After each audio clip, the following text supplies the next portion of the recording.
Assalamualaikum warahmatullahi wabarakatuh. Alhamdulillahi rabbil alamin. Lahun ni'matu wa lahul fadlu wa lahul thana'ul hasan. Salawatullahil barrir rahim al malaikatil muqarrabin ala sayyidina Muhammadin tahal amin wa ala ikhwanihin nabiyyin wal mursalin wa man tabi'ahum bi ihsanin ila yaumiddin. Allahumma la sahla illa ma ja'altahu sahla wa anta ya hayyu ya qayyum taj'alul hazna idza syi'ta sahla. Allahumma 'allimna ma yanfa'una wanfa'na bima 'allamtana wa zidna 'ilma wa na'udzu bika min hali ahlin nar. Amma ba'du. Para pemirsa yang dimuliakan oleh Allah Subhanahu wa taala, mari kita niatkan ikhlas untuk mudzakarah ilmu agama agar Allah memberikan kepada kita pahala yang setimpal. Insyaallah kultum kita kali ini akan membahas tentang keutamaan buah kurma. Buah kurma ini disebutkan tentang pohonnya di dalam Al-Quran. Dikatakan ada 20 ayat yang menyebutkan tentang pohon kurma. Di antaranya adalah cerita tentang Sayyidatuna Maryam ketika beliau ingin melahirkan putranya. Maka kemudian beliau keluar dari kampungnya menyendiri. Ketika dalam kesendirian itulah kemudian beliau diperintahkan untuk mendorong pohon kurma yang ada di sampingnya. Wa huzzi ilaiki bijid'in nakhlati tusaqit 'alaiki rutaban janiyah.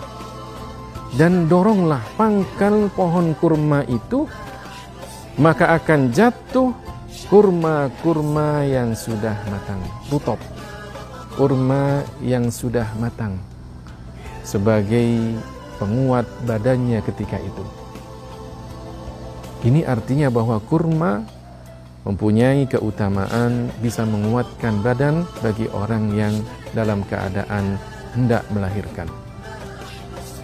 Bahkan Rasulullah SAW sendiri sering di rumahnya, sebulan, 2 bulan berlalu beliau dan keluarganya hanya makan kurma dan minum air putih.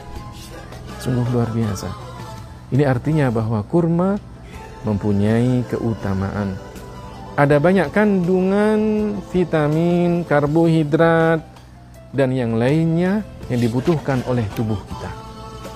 Kurma dijadikan bahan makanan pokok oleh Rasulullah SAW.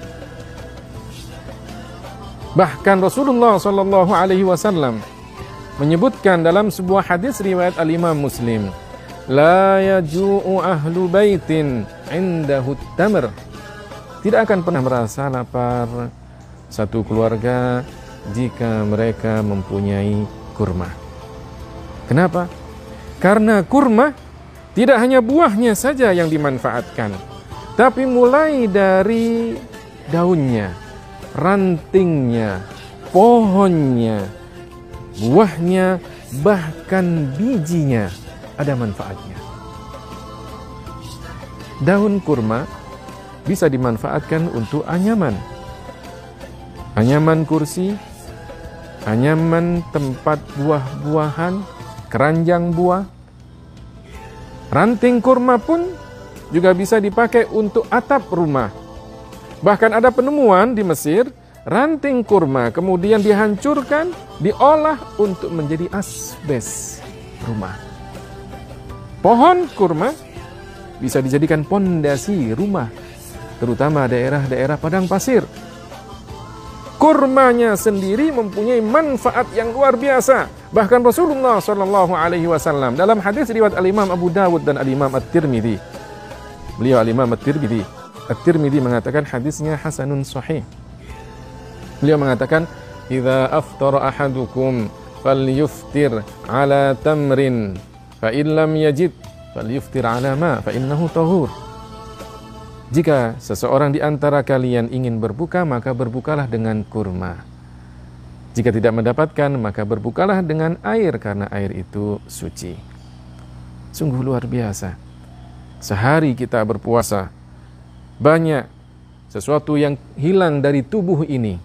Tapi kemudian ketika kita makan kurma, maka sesuatu yang dibutuhkan oleh tubuh itu ada dalam buah kurma. Sungguh luar biasa. Kurma menjadi makanan Rasulullah SAW. Bahkan menjadi makanan para sahabat ketika berperang. Tidak ada yang mereka bawa bekalnya kecuali kurma. Bahkan ketika kurmanya tersisa sedikit, mereka hanya mengambil, menyesap buah kurmanya, sehingga itu menjadi kekuatan mereka. Sungguh luar biasa buah kurma ini. Ada banyak manfaatnya, ada banyak kemuliaannya. Bahkan Rasulullah SAW ketika beliau melewati kuburan, maka kemudian beliau melihat ada 2 kuburan, dan beliau mengatakan innahuma la yu'adzaban. Sesungguhnya kedua orang yang ada di dalam kuburan ini sedang disiksa. Para sahabat bertanya, ayu'adzabani fi kabiri itsmin ya Rasulullah? Apakah keduanya disiksa karena dosa besar, wahai Rasulullah? Apa kata Rasulullah? Bala, yang satu disiksa karena tidak membersihkan sisa buang air kecilnya. Yang satu disiksa karena sering melakukan namimah. Kemudian Rasulullah minta apa? Pelepah kurma, ranting kurma yang masih basah. Dibelah menjadi 2, dipotong menjadi 2, ditancapkan pada masing-masing kuburan itu. Kemudian Rasulullah mengatakan apa? La'allahu yukhaffafu anhuma ma lam yaibasa. Semoga keduanya diringankan siksaannya selama ranting kurma ini masih hidup. Subhanallah. Saudara-saudaraku yang dimuliakan dan dirahmati oleh Allah Subhanahu wa taala. Tidak hanya di situ. Suatu ketika Rasulullah SAW sebelum beliau dibikinkan mimbar, maka Rasulullah sering bersandar pada batang kurma. Ketika sudah dibikinkan mimbar, Rasulullah naik ke atas mimbar. Batang kurma tidak lagi dijadikan sandaran Rasulullah SAW. Maka apa yang terjadi?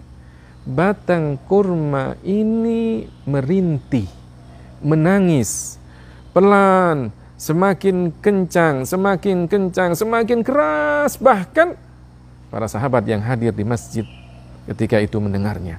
Rasulullah SAW turun dan kemudian mendekap pohon kurma ini, layaknya seorang ibu yang memeluk anaknya. Sehingga kemudian pohon kurma ini yang tadinya merintih keras mulai berhenti perlahan-lahan. Bahkan Rasulullah SAW menyebutkan, kalau seandainya tidak aku dekap, maka dia akan terus merintih sampai hari kiamat. Hadis tentang kejadian ini diriwayatkan oleh Ibnu Majah dalam kitab sunannya. Saudara-saudaraku yang dimuliakan oleh Allah Subhanahu wa taala. Bahkan Rasulullah SAW sering memberikan ibarat, perumpamaan buah kurma dalam hal sedekah. Di dalam sabdanya beliau mengatakan, ittaqun nar walau bisyiqqi tamrah. Jagalah diri kalian dari siksa api neraka, meskipun dengan bersedekah dari separuh dari buah kurma. Buah kurma ada yang ukurannya besar, ada yang ukurannya sedang, ada yang ukurannya kecil. Bahkan kurma ajwa ukurannya kecil. Tapi kurma ajwa meskipun kecil ada kelebihannya, ada keistimewaannya. Dalam hadis riwayat Al-Imam Al-Bukhari, Rasulullah SAW mengatakan, man tasabbaha sab'ata maratin ajwa lam yadurrahu fi dhalikal yawm summun wala sihrun. Orang yang memakan buah kurma pada pagi hari, 7 butir kurma ajwa, Ajwah Madinah, maka tidak akan terkena racun dan sihir pada hari itu. Sungguh luar biasa kurma. Tapi Rasulullah memberikan perumpamaan, jika kita bersedekah dengan separuh dari buah kurma, kalau kemudian diniatkan ikhlas, maka Allah akan memberikan pahala yang besar. Bahkan bisa menjadikan sebab orang itu untuk terhindar dari siksa api neraka. Dikisahkan di dalam hadis riwayat Al-Imam Al-Bukhari bahwasanya suatu ketika datang kepada Sayyidatuna Aisyah seorang perempuan miskin bersama dua putrinya. Perempuan ini minta kepada Sayyidatuna Aisyah. Kemudian oleh Sayyidatuna Aisyah diberi 3 buah kurma. Diterima 3 buah kurma itu dan kemudian dibagikan kepada putrinya. 1 buah kurma untuk putrinya yang pertama, 1 buah kurma untuk putrinya yang kedua. Dan 1 buah kurma adalah bagian dia.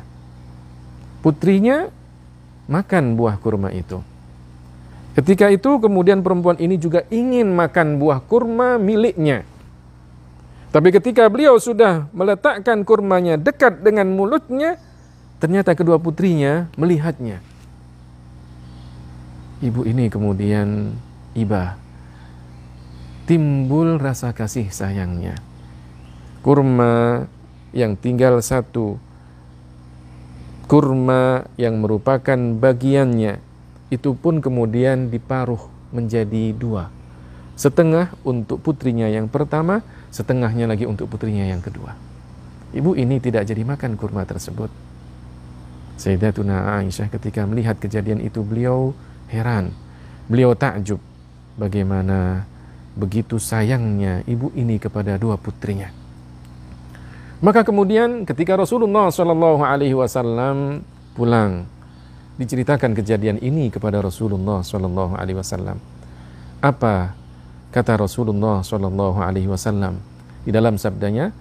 Innallaha qad aujaba laha bihal jannah au a'taqaha biha minan nar.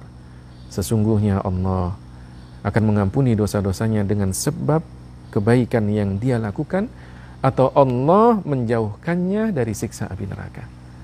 Separuh dari buah kurma, 1 buah kurma adalah sedikit.